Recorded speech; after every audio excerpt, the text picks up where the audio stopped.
about his golf theory. Thanks for having me. No, thanks for having us. Which helps to create a run in front of the ball.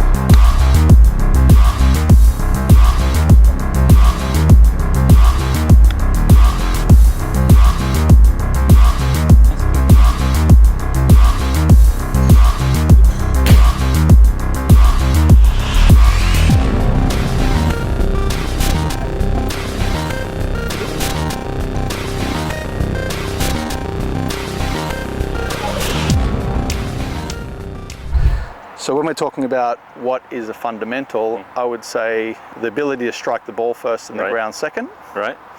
Certainly for a short iron, mid iron. Yep. As we get into driver, balls teed up, it's a slightly different way that we come into the ball. Right. But we're still trying to catch, obviously, ball first, not trying to hit the ground.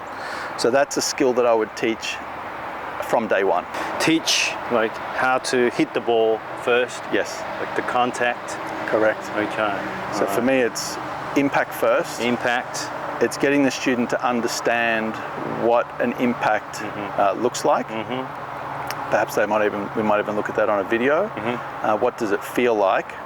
So when they're in that position, how would their body position be? Right. How would the club be? Okay. And we know that regardless of a backswing position that an elite ball striker might be in, whether the club looks like it's a little bit crossed or laid off or whatever, whether their bodies might move a little bit more to the right or stay a little bit more over the ball, they all have an ability to take that position, bring their weight back onto their lead side and strike nicely down the golf ball to create a good impact. Okay. So I just start there. Okay. To be fair, when we've got to hit a golf ball, I would certainly be moving the club back to at least P2, so where the left arm's, let's say where the club's parallel to the ground, and then to go through. So if we're talking about day one, and let's say you're that student, and I might be getting you organised into a nice impact position. Firstly, I'd just say centre the ball, so it's in the middle of the stance. Okay. Yep. So that would be that there. And if the student did have an overly weak position, which would obviously present the face open, I would just do this without telling them anything. Anything. Yeah. Okay. All right. So I'm literally moving the hands. Right. And then I am pushing their weight forward. Maybe rotating the hip open a little bit, keeping the chest pretty square. So that's about where I would position someone on day one. Oh, okay. Wow. Now it doesn't really help them just yet, because they probably don't yet know what to do. Right. But what I'm doing from there, if I move the ball out the way, I'm then telling them to keep the position of their hands the way they are. In other words, the hands are ahead of the shaft. Yep. And I'm taking this part here and I'm pushing it around and up into a finish, but I'm keeping all this straight.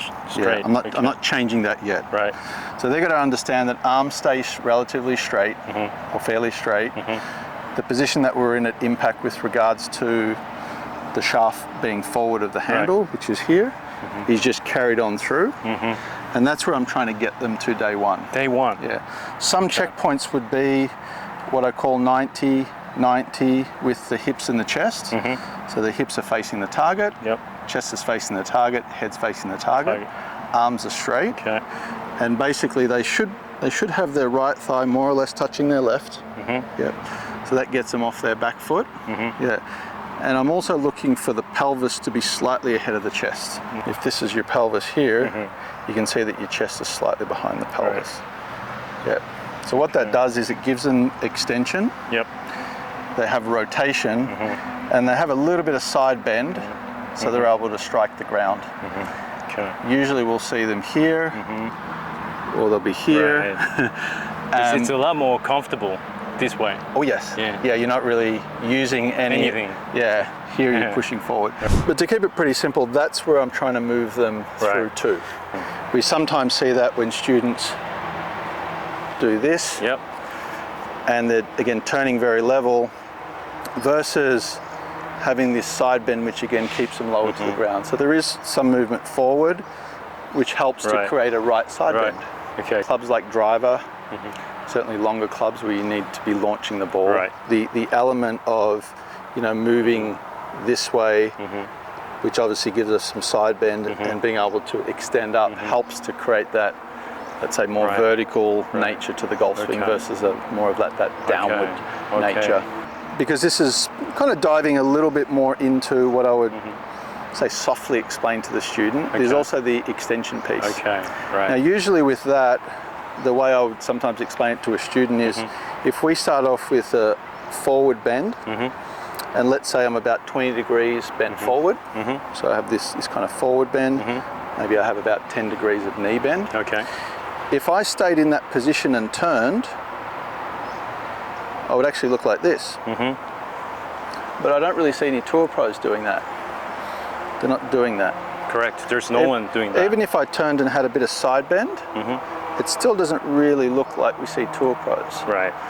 So what we actually see with them is if I'm in a flex position and I just extend back to straight or to zero, my body would now be at zero. So if I am here and I push forward a little bit, there's my side bend, and turn through, I now have a pretty classic looking finish position. And that's often how I would teach it. Oh, okay. So and you could do it in any order, but usually it's one of the first two first. So I would generally say forward first, because that's the downswing move. So I push forward, create a little bit of right side bend. I would get them to extend up, and then turn through. And now we have a look of here with the body. So that's also another misconcept. Like people try to maintain their spine angle through the ball. Right. But you actually need to maintain the angle until here and then sort of extend up. Is what we have to do, right? And in a very manual form, that's how I would explain it. When we're creating dynamics, like we certainly see with golf pros and long drivers, a lot of this is happening through, let's say, the force that they're able to apply, which creates these kind of launching looks, or this combination of turning, extending, and side bending. But often we'd have to teach that manually because not all our students are athletic enough to be able to, say, use the ground correctly, push up correctly, that sort of thing. Most of my students also struggle to hit it upwards because they try to turn this way around too much and end up hitting big slices. So what I tend to find, and I'm sure you do too, in order to get elevation, they start manipulating the bottom. And they're doing it a lot with adding loft, a lot of wrist breakdown. Sometimes that's very conscious because it's the only way they can get height. And sometimes it's subconscious because of like poor form. In other words, they don't know that they're doing it. It's just how they've figured it out. So to get back to your question, what do I do, with beginners at the start? I would position them at least 70-30 with the premise that we're trying to de-loft a lower lofted club, pitching wedge, maybe 8-iron maximum. Also giving them the understanding this is not a driver move. We're not trying to do this with a long iron. We're just working on an impact alignment, and that's kind of coming. I'm showing them how to move the handle forward, so maintain this angle and this, say, wedge with the right hand, this position. And I would literally just start them off once they had an understanding of how to finish. As I mentioned, 70-30, swinging the straight arm back to about P2 and going through to here. And I'm trying to get them to hit the ground after the ball. So that would basically be the first lesson. It'd be just getting them to hit, as I said, some small little punch shots, trying to get the divot in front of the ball. Nice. Obviously for me and you this is quite easy, but for a novice player it's not very easy at all. If they can do a small little punch shot like that to about here, all I'm doing to further that is to get them to extend up more. That's it. That adds the height. That's it. Eventually they'll add some recock.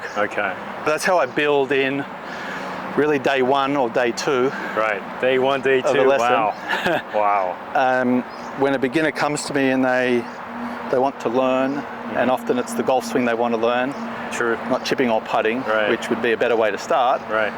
I'm showing them impact first. I'm showing them how to move their body through, and then showing them how to take their hands and arms through. And often it's not with the club to start with.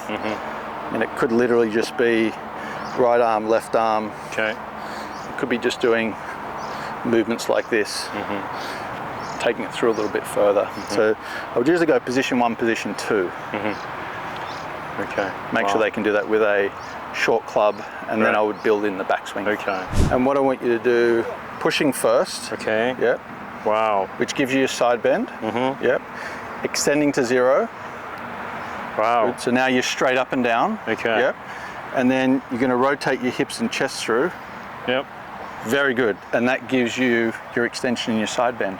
Wow. All the weight's on the left side. Right.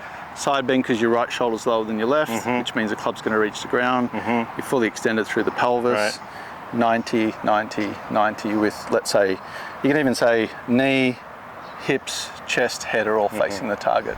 So that's how I would show them how to understand the movements.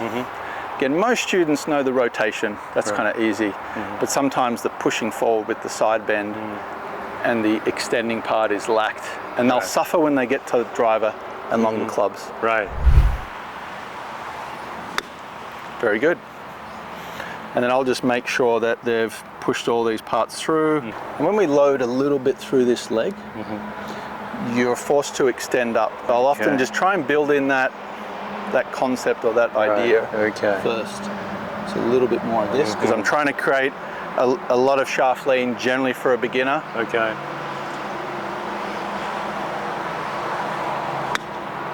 Good. And even just to add one thing to what you're doing, I would do a straight arm backswing. So no, I wouldn't add any wrist yet. Oh, okay. Not yet. Just the here. Yep. So it's going to feel wide and straight. Good.